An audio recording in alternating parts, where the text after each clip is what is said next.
Bismillahirrahmanirrahim. Terima kasih teman-teman. Saya sangat merasa berbangga.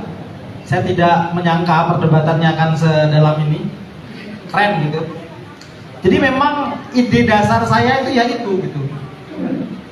Enaknya menjadi penerjemah.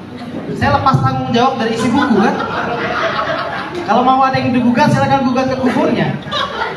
Tetapi jika kita ingin mendalami tentang ini, tentu kita harus punya standar dengan apa kita membandingkan. Semisal kalau Ustadz Zubaidi tadi membandingkan dengan apa yang beliau maknai di hari ini dan masa lalu, kemudian bisa punya cara pandang tentang ini. Saya juga punya cara pandang banyak tentang ini. Bang Indra tadi menarik, beliau lebih tertata gitu karena mengkritik 5 stratifikasi sosial. Dalam pandangan beliau hanya ada 3. It's nice gitu kan, pendekatannya bisa berbeda-beda. Tapi saya ingin menyapa dulu lah dari awal. Yang jelas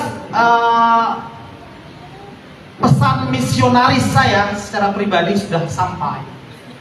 Karena teman-teman terus terang, buku ini saya sebar, saya umumkan di publik. Saya punya catatan Linkfood sepulang saya terakhir dari Belanda itu. Siapa yang mau akan saya kirim detik ini, saya bilang. Hampir ada 500 email yang masuk ke saya, semuanya saya kirim. Bayangan saya saat itu, percakapan publik kan orang Sumbawa ini berlebih energi di dalam berkata-kata. Orang Sumbawa punya kelebihan energi di dalam berdiskusi dan bercakap, agak kelemahan energi di dalam menulis. Saya ingin energi yang berlebih di dalam bercakap-cakap itu lawang berape itu diisi oleh satu narasi literasi. Itulah kemudian saya kirimkan. Dalam 2 tahun tidak ada perubahan. Percakapannya masih tentang dulu itu, kayak gitu. Menurut bla bla bla gitu. Saya ingin percakapan yang berlebih itu berbasis, oh, Linkfood ini salah karena Zollinger berkata begini, Zollinger salah karena si Jasper berkata begini, Jasper salah karena di dalam buku Tanah Samawa tidak seperti itu. Itu menarik jika yang diadu adalah datanya. Atas dasar percakapan yang berlebih dalam 2 tahun tidak terisi berbasis data, mau tidak mau saya terjemah sendiri. Saya harus, menurut saya, supaya buku ini bisa dibabat habis begitu, memang harus saya hadirkan dalam bahasa Indonesia. Lahirlah kritikan-kritikan hari ini. Itu yang saya harapkan memang. Karena ketika saya sebarkan dengan bahasa Belanda, memang nggak bunyi gitu. Memang nggak bisa, memang harus saya terjemahkan buku itu ternyata. Iya. Padahal yang mengirimkan email 500 email saat itu, termasuk Mbak Andari dan semua. Semua buku itu teman-teman sudah 2 tahun memegang data Belandanya. Nah, alhamdulillah sekarang menjadi percakapan, dan ini membuat saya harus lebih banyak menerjemah lagi ternyata, karena yang saya harapkan itu kan rasional public discourse tercipta berbasis data gitu. Data di era Mas Cini ada banyak sekali, dan itu tulisan buku itu adalah catatan Spillman. Kita nggak pernah kenal ada nama Majaparwa dan nama Mas Cini, kecuali loh data catatan Spillman. Artinya saya harus terjemah itu menjadi satu buku lagi. Era Zollinger itu, Zollinger kalau teman-teman tahu, dia keliling dari Mata, keliling sampai ke Sumbawa Barat, lewat jalur selatan, naik ke Batu Lanti, Puncak Ngengas. Dia ukur berapa kedalaman teluk, ada berapa teluk, ada berapa tanjung, ada berapa jumlah hewan, ada berapa jumlah bunga, ada berapa jenis komoditas. Semua ditulis oleh si Zollinger 1843. Mau tidak mau kita terjemah lagi itu agar menjadi percakapan, tidak untuk kita terima mentah-mentah, untuk kita perdebatkan agar perdebatan kita berbasis data. Berikutnya si Jasper, kalau mau lebih marah lagi Bang Zubaidi kalau saya terjemahkan Jasper. Jasper 1909 dia berkata, satu-satunya Jasper ini lebih luas karena dia itu adalah ajudan dari Gubernur Jenderal Hindia Belanda di Batavia. Dia ke Sumbawa, dia membuat satu catatan 1909 Pulau Sumbawa dan penduduknya yang dia teliti 5 kerajaan. Sumbawa, Sanggar masih ada kala itu, Bima, Dompu 4. Dia tulis, dia sudah keliling dari Sabang sampai Merauke, dia tulis pusat penjualan opium dan konsumsi opium terbesar di Sumbawa Barat. Sumbawa Barat maksudnya, Sumbawa dulu dibagi, Sumbawa Timur itu Bima Dompu, Sumbawa Barat itu maksudnya Sumbawa. Itu apa nggak lebih marah lagi Bang Zubedi kalau saya hadirkan itu? Pusat penjualan opium terbesar di Sumbawa. Bang Zubaidi marah, saya suka, saya senang. Memang saya inginnya saya seperti itu. Tapi saya harus menyampaikan salam dari Sultan Sumbawa sebelum acara ini. Beliau mengatakan, sampaikan salam saya, terimalah sejarah apa adanya, pahit manisnya sejarah, itulah kita di masa lalu. Sejarah hanyalah seperti spion yang sesekali kita menoleh bukan untuk kembali, tetapi untuk membangun cara pandang yang maju agar kita loncat jauh ke depan. Itu pengantar. Boleh, nggak apa-apa. Tapi saya harus jawab satu-satu ya. Yang tadi sebentar sebelum saya memberikan pandangan saya. Saya kalau memberikan pandangan terhadap buku ini kan nanti dimarahi lagi sama Mbak Dari karena penerjemahnya tidak boleh dia tambah-tambah gitu. Ya. Tapi tidak boleh tertulis di buku kan? Tidak boleh tertulis di buku. Nggak boleh kalau di buku. Bahaya itu. Itu menjadi tidak ori. Saya berusaha menghadirkan seori mungkin. Dan terus terang teman-teman, proofreadingnya itu dilakukan di Belanda ini.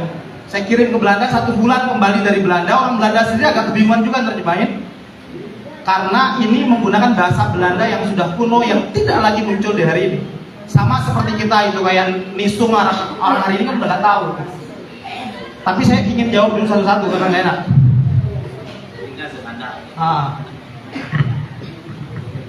Jadi posisi saya tidak sebagai penulis ya, jadi saya tidak bisa digugat. Satu tentang Tau Ende dikupas di buku ini. Sebelum letusan Tambora, semua budak itu dari Ende.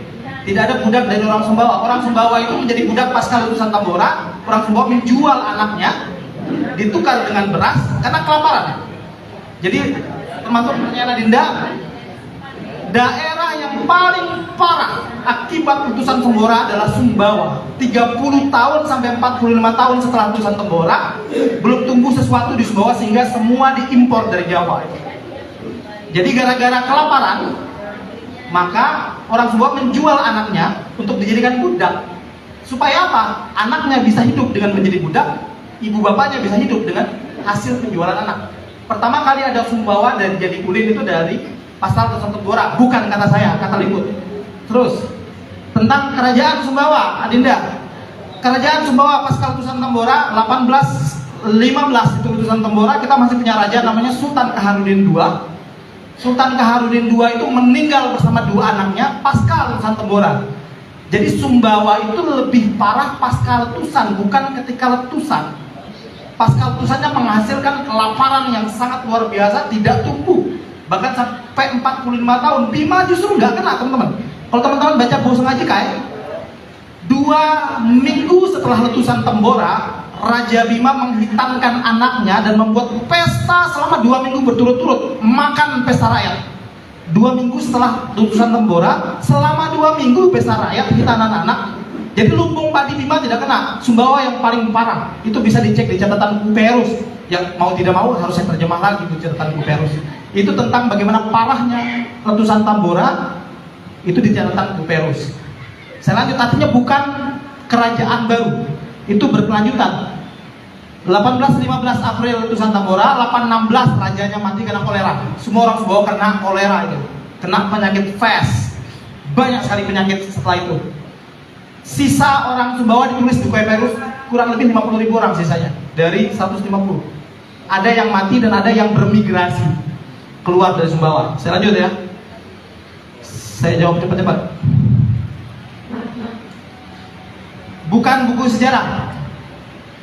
Kita satu alumni SMA 1. Kayaknya kita bertiga itu ada SMA 1, 3 sama Bang Zohar Yuda. Bang Zohar Yuda itu dulu kelas plus. Ada satu sejarawan Inggris bernama Edward Carr namanya. Dia mengatakan, what is history? Apa itu sejarah? Sejarah adalah satu proses interaksi yang tiada henti antara sejarawan dengan data-data dan fakta-fakta sejarah. Sebuah dialog antara historian dengan data. Saya mengatakan ini bukan data sejarah karena ini bukan buku sejarah, karena ini adalah data primer sejarah. Data sejarah, bukan buku sejarah gitu. Apa yang disebut dengan data primer? Orang yang ada di hari itu melihat peristiwa, menyaksikan situasi dan menuliskannya. Maka ini adalah saya sebut sebagai data sejarah, bukan fakta, bukan buku sejarah. Menjadi buku sejarah jika ibunda menuliskan pandangannya tentang data ini, jadilah buku sejarah. Ketika Bang Zubaidi menuliskan pandangannya tentang buku ini, menjadilah buku sejarah. Kalau ini interpretasi, jadi sejarah itu harus interpretasi. Ini bukan. Jadi ini adalah data sejarah. Saya jawab, saya terusin ya. Cepat. Kenapa 1876? Si Likud nulisnya 9 Februari tahun 1876. Bukan momen apa-apa, dia menulis 9 Februari 1876. Diterbitkan di sebuah jurnal di Batavia. Dari kapan? Tulisan Likud, dia nulis dari awal ini, bahkan sebelum era Mas ini dia tulis kan bahwa Sumbawa sebenarnya Selaparang itu adalah wilayah kekuasaan Sumbawa. Itu berdasarkan data-data dia. Dia tuh orang yang dia tuh arsipari. Likud tuh selain jadi sekretaris, dia tuh arsipari.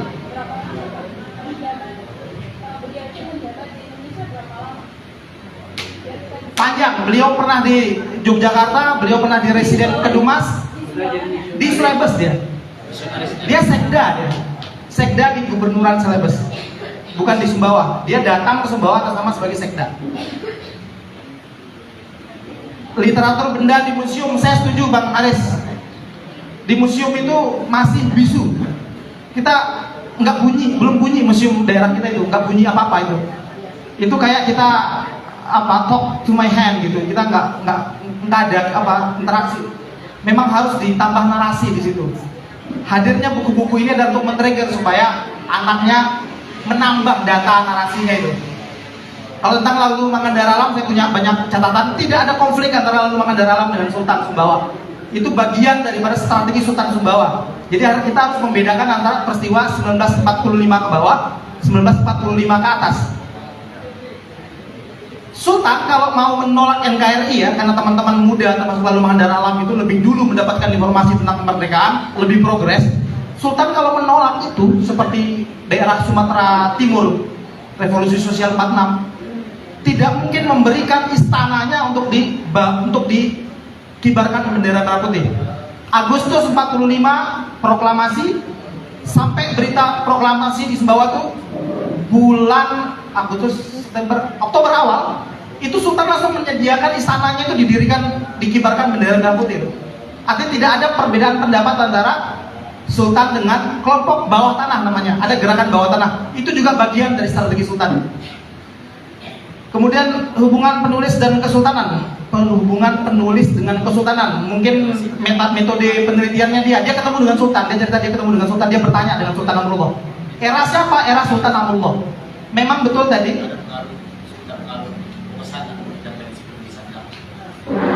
Kalau saya pribadi enggak ya.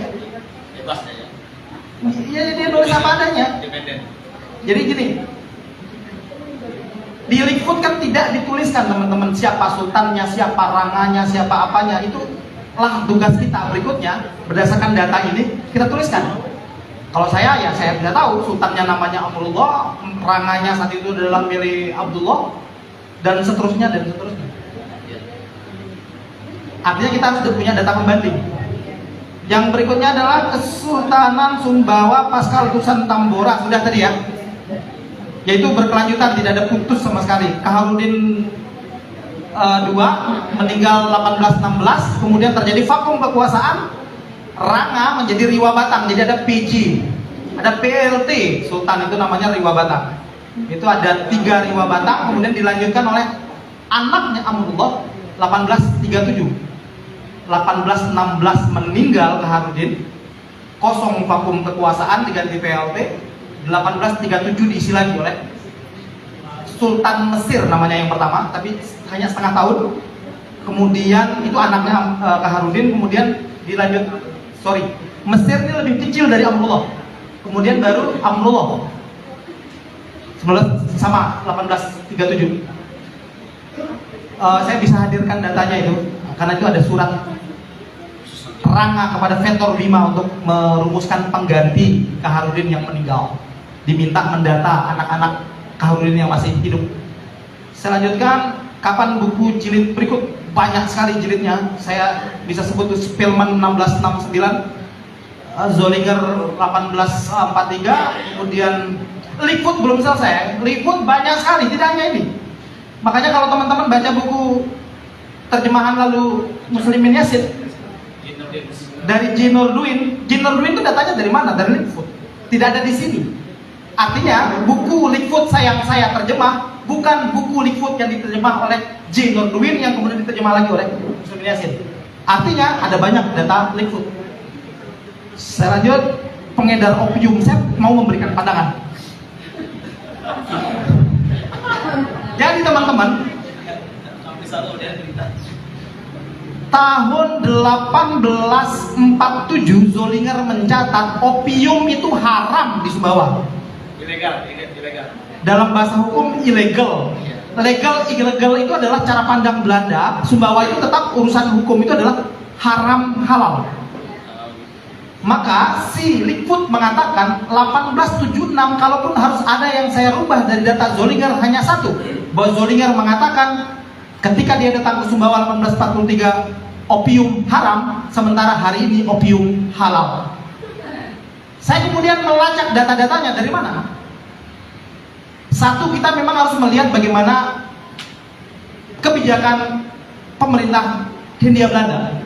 Lahirlah namanya Gedung Society, teman-teman, di mana-mana ada Gedung Society. Itu adalah yayasan untuk pengendalian opium oleh pemerintah Hindia Belanda. Kamar bola itu Gedung Society yang kemudian menjadi gedung pertunjukan itu sebagai kamuflasenya. Itu adalah dibangun oleh yayasan pengendali opium.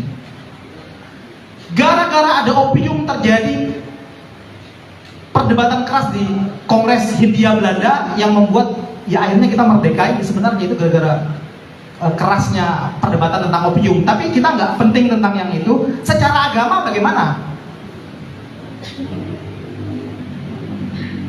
Akan saya terbitkan buku Jasper, disebut diungkap oleh Jasper. Jaspernya agak detail dia menulis. Jadi di Sumbawa, karena dia tertarik kenapa di Sumbawa, dia sebut orang Sumbawa itu sangat Muhammadan, orang yang sangat Islami.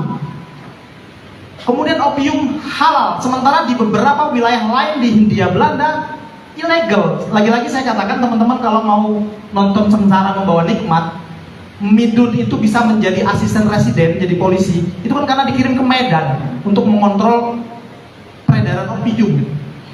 Nah, kenapa di Sumbawa legal? Jadi begini, hukum fikih Islam itu ada hukum fikih waqiah, hukum fikih realitas, tergantung realitasnya. Saat itu dikatakan, disebut di dalam Jasper, orang yang menikmati opium itu dia bekerja lebih keras tanpa tidur pun produktif, tapi tidak menghilangkan akal, sehingga dalam pandangan ulama saat itu halal.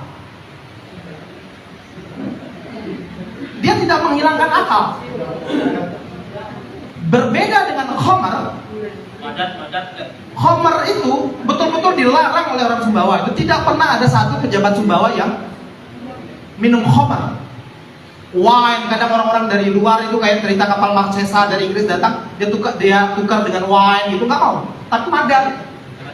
Tapi logikanya dalam bahasa hukumnya tidak menghilangkan akal, meningkatkan produktivitas kerja, namun membuat badan jadi kurus kerempeng. Urusan bahwa mudaratnya lebih besar yang membuat itu haram kita nggak tahu. Itu pendapat ulama kala itu. Jika ulamanya mengatakan halal, halal itu. Saat itu kan belum ada kimia farma yang bisa nge-lab itu tingkat mudaratnya. Takaran-takarannya pasti kan ada. Misalnya kalau kita minum opium dalam jangka yang panjang, maka dia akan menghilangkan kesadaran juga. Maka dia legal tadi, tapi dalam batasan tertentu. Saya tidak sedetail itu, hanya dikatakan bahwa kenapa di Sumbawa dihalalkan, karena menurut kadinya itu halal meskipun di era Amrullah juga sultannya sama Amrullah pernah mengharamkan, pas kalau Nusantara itu diharamkan, tapi kemudian dihalalkan atas dasar legitimasi pendapat kadi yang mengatakan itu tidak menghilangkan akal. Sama dengan rokok, kita mau berdebat tentang rokok halal haram, ayo, gitu. Nggak bakal selesai itu. Jadi posisi opium kala itu sama seperti rokok hari ini. Mau bicara mudaratnya besar-besar, mudaratnya secara kesehatan haram harusnya. Tapi saya selalu menolak rokok itu haram. Jadi gitu Ustadz Zubedi. Kita nggak bisa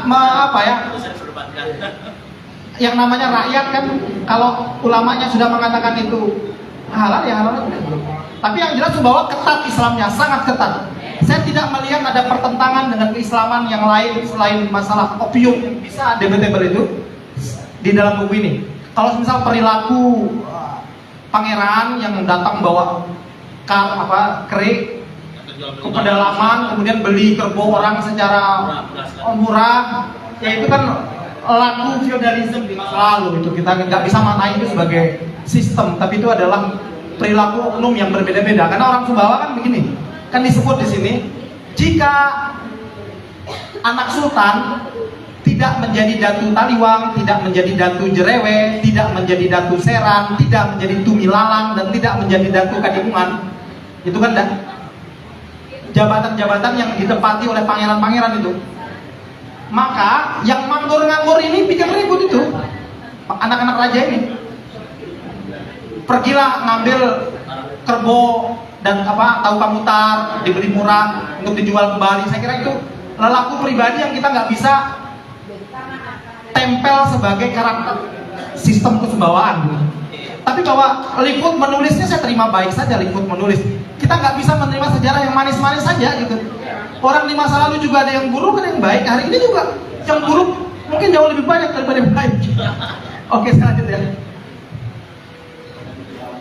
sedikit lagi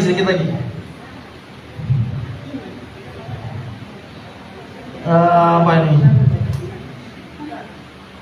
Jadi saya tetap mempertahankan bahwa apa yang dicatat, realitas yang dicatat oleh Liput tidak jauh dari pendirian tentang syariat Islamnya.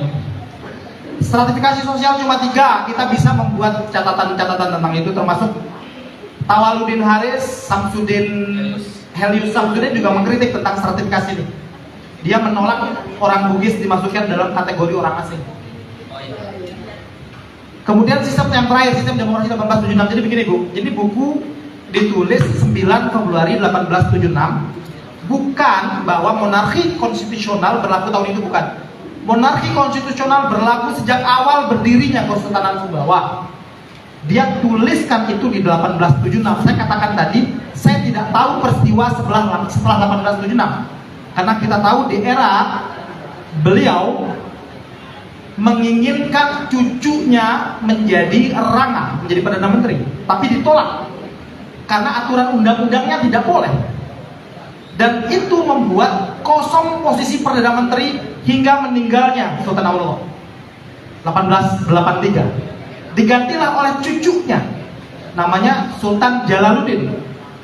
Nah, di era Sultan Jalaluddin ini, Mas Nira ini diangkat kembali menjadi Rangga. Dan itu awal berubah, menurut saya pribadi, berubah dari sistem monarki konstitusional menjadi konsensus. Nah, Datu Rangga setelah Mas Nira adalah Dea Rangga Mele Patit, mbahnya Mbak Andarin. Kembali ke Mele lagi. Tapi Mas Nira juga Mele karena dia itu adalah cucu Mele Hibah dan seterusnya. Jadi begini Bu, maksud saya, bukan monarki konstitusional berlaku 1876, tapi monarki konstitusional berlaku sejak awal berdirinya Kesultanan Sumbawa. Itu yang membuat, karena monarki konstitusional, bahkan Sultan Sumbawa tidak punya kayu untuk bakar dapur. Jadi karena tahu rabuan, jadi gini, semua orang Sumbawa terbagi di dalam kewajiban masing-masing terhadap Sultan. Ada tahu rabuan aji yang khusus menebang kayu dan membawa arang ke istana. Ketika Sultan Tambora tahu rabuan aji, generasi itu, keturunan itu habis. Sultan tidak bisa dengan semena-mena membuat aturan baru. Keluarga baru itu kamu pegang tugas baru, tidak bisa. Itu sudah ditentukan dari zaman Azali kalau menurut dia. Yang Amrullah juga tidak tahu sejak kapan itu peraturan. Sehingga selama 1876 Sultan itu tidak punya orang yang bertugas membawa kayu bakar ke istana, dan petugas dapur di sana mengambil atap, mengambil dinding dapur itu sebagai kayu bakar.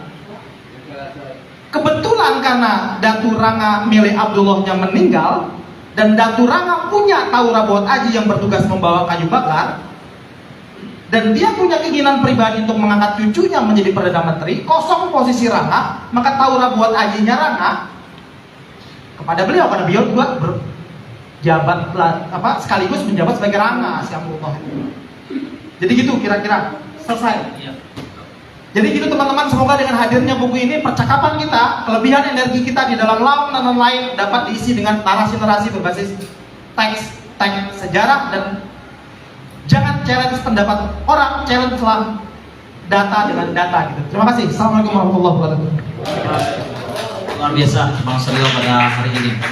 Closing statement mungkin dari Pak Naim tentang pertemuan hari ini. Cukup? Cukup. Mbak Yuli? Cukup? Oke. Terima kasih Bang Suryo. Tadi kita sudah banyak mendengar penjelasan beliau. Beliau menyatakan bahwa saya lepas tanggung jawab dari buku ini. Memang kita sama-sama melihat bahwa ini adalah sebuah catatan Likud ya. Jadi bukan buku yang dikarang oleh Bang Suryo. Pun kalau beliau salah menerjemah ya urusan lain nantinya gitu kan, bisa dikritik dengan terjemahan. Kalau saya pertanggungjawaban intelektual saya dan untuk pengembangan ilmu pengetahuan, saya sudah tulis di sini bahwa saya juga melampirkan bahasa Belandanya dengan susunan sistematika paragraf yang sama dengan terjemahan saya, sehingga jika ada teman-teman yang ragu dengan hasil terjemahan saya, bisa dirujuk langsung ke bahasa Belandanya. Saya susun rapi sesuai dengan paragraf ini. Bisa saya salah, ya alhamdulillah kalau teman-teman temukan dan bisa menjadi perbaikan di masa yang akan datang. Tapi kejujuran saya adalah saya hadirkan bahasa Belandanya supaya bisa dirujuk langsung jika saya ada salah. Terima kasih. Oke, silakan Pak. Mungkin secara pribadi saya tidak setuju dengan isi buku ini. Ya, sebab apa? Dalam kenyataan kita dan kata-kata Tahu Sumbawa itu amat sangat bertolak belakang. Namun di sini kita mendapatkan satu pesan yang sangat luar biasa di dalam penerbitan buku ini untuk kita para generasi Tahu Sumbawa dalam sekarang ini. Mari bersama-sama kita berjuang untuk mencari semua literasi dan catatan-catatan yang membuktikan bahwa orang di bawah bukan. Saya siap dalam jangka waktu dekat akan saya letakkan. Ya, Pak Suwardi, silakan penutup, silakan.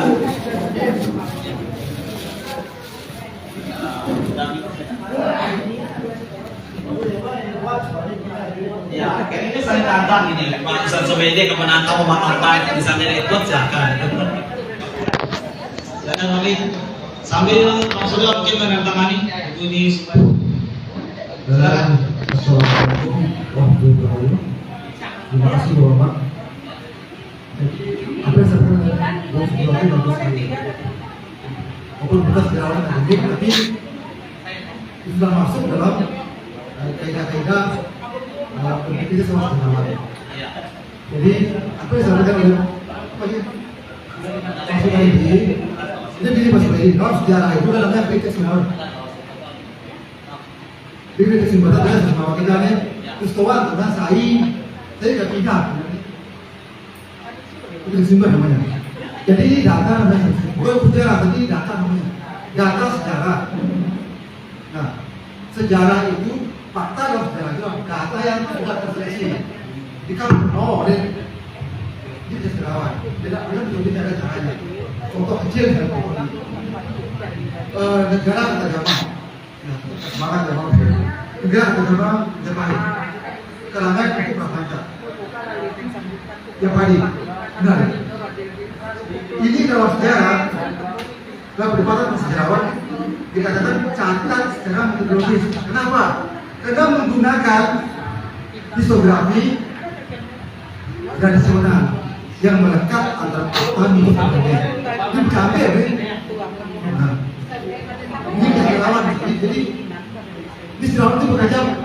Ini data namanya Pak. Ini belum menjadi sama kita dukung nih. Mustahil, total betul. Jadi data ini bahan juga dukung kita. Siang dukung, saya dukung kita. Ya, ini sejarawan orang kopi ya. Kan kopi ini lah. Dia lagi. Ya, jadi saya terima kasih betul perlindungan ibu bapak, ya. Jadi maksudnya, jadi sampai sekarang sih mengatakan Sumbawa itu belum ada namanya di buku sejarah nasional. Ya. Jadi hari juga hari Sumbawa ini itu udah sedikit buku sejarah nasional. Sementara sejarah itu adalah yang penting. Berarti kita ini agak penting itu kan? Ya. Saya ingin mengatakan bahwa kenapa sebesar Indonesia ini yang menulis sejarah ketiga, Pak? Bisa kita sini Malaysia aja bisa menulis ketiga. Pak Hadi tahu lah. Sartono Ratu Genjo, Barwatu Goro dan Nugroho Kusanto. Dan terakhir itu adalah Nugroho Kusanto. Tadi kalau dalam sejarah ini disebut dengan Sumber ini disebut dengan Nederlando sentris. Dia punya Belanda tidak mentah-mentah tidak adil. Oke, demikian kan? Kalau tambahkan bisa. Terima kasih. Oke, terima kasih penjelasan dari memang tantangan buat kita orang Sumbawa untuk menuliskan sejarah karena di Bapak itu kan Pak Suwedi lupakanlah sejarah, bukan lupakan, maksudnya sejarah biar jadi sejarah. Oh, tapi harus ditantang. Tapi menarik. Oke. Biar Sumbawa menjadi pembahasan nasional. Tapi begini, terhadap yang berpartisipasi pertanyaan pada hari ini, kami kasih hadiah masing-masing putusan. Yang pertama yang memberikan komentar, kita kasih putus itu lagi. Sudah ada tanda tangan itu lah. Jadi tadi, saya akan ambil satu lagi, Ustaz Zubaidi, Pak Soehardi.